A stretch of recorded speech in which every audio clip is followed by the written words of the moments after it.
2026, yaitu penyalahgunaan media sosial dalam kalangan remaja. Media sosial seperti Facebook, Instagram, TikTok, dan X telah menjadi sebahagian daripada kehidupan seharian masyarakat. Media sosial telah memberi banyak manfaat kepada kita seperti memudahkan komunikasi, memberi maklumat, dan memberi pendidikan dalam talian dan banyak lagi. Namun begitu, penyalahgunaan media sosial telah memberikan banyak masalah seperti ketagihan, penyebaran berita palsu, bully cyber, dan pendedahan kepada kandungan yang tidak sesuai. Isu ini semakin membimbangkan kerana remaja merupakan golongan yang paling aktif menggunakan media sosial.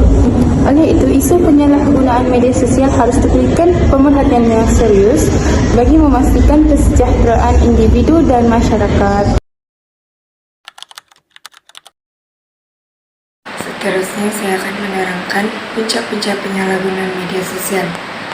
Antara punca utama ialah kurangnya pengawasan ibu bapa terhadap penggunaan telepon pintar dan internet oleh anak-anak. Remaja juga bebas melayari berbagai laman tanpa pemantauan yang mencukupi. Selain itu, pengaruh daripada rakan sebaya juga menyebabkan remaja mengikuti tren yang tidak sesuai demi mendapatkan perhatian dan populariti. Punca seterusnya ialah kurangnya kesadaran tentang etika digital. Ini menyebabkan ramai pengguna tidak memahami kesan negatif perkongsian maklumat palsu atau komen yang boleh menyakiti orang lain.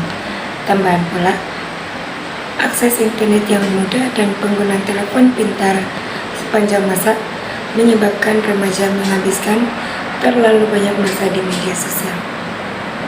Sekian daripada saya. Terima kasih. Saya akan menerangkan impak dan perspektif falsafah. Penyalahgunaan media sosial sememangnya akan memberi pelbagai kesan negatif kepada masyarakat.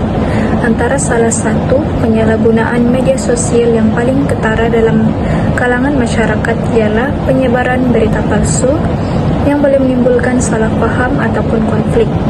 Selain itu, peningkatan kes bully cyber juga boleh menyebabkan mangsa kehilangan keyakinan diri, mengalami tekanan emosi sekaligus kesehatan mental mangsa juga akan terjejas. Ketagihan media sosial juga boleh menyebabkan prestasi akademik pelajar merosot kerana pelajar lebih banyak menghabiskan masa dalam menggunakan media sosial berbanding dalam pelajaran. Di perspektif falsafah pragmatisme, sesuatu tindakan dinilaikan berdasar kesan dan manfaatnya. Media sosial sepatutnya digunakan untuk tujuan yang memberi manfaat kepada kehidupan. Oleh itu, telah menjadi tanggungjawab pengguna untuk berfikir secara rasional semasa menggunakan media sosial, terutamanya semasa memuat naik atau berkongsi sesuatu kandungan di media sosial. Seterusnya adalah elemen falsafah pendidikan kebangsaan. Dalam elemen terbahagi kepada 4, iaitu yang pertama adalah intelek. Intelek adalah pemikiran kritis yang diperlukan oleh seseorang semasa menggunakan media sosial. Ini agar kita tidak mudah mempercayai sesuatu maklumat yang terdapat di media sosial, dan kita haruslah memastikan maklumat tersebut sahih sebelum disebarkan. Dan elemen yang kedua adalah emosi. Sebagai pengguna media sosial, kita haruslah dapat mengawal emosi dan tidak terbawa perasaan agar tidak menimbulkan sebarang masalah sehingga berlakunya pergaduhan. Elemen yang ketiga adalah elemen rohani. Setiap individu pengguna media sosial haruslah mempunyai elemen tersebut, terutama sekali semasa menggunakan media sosial.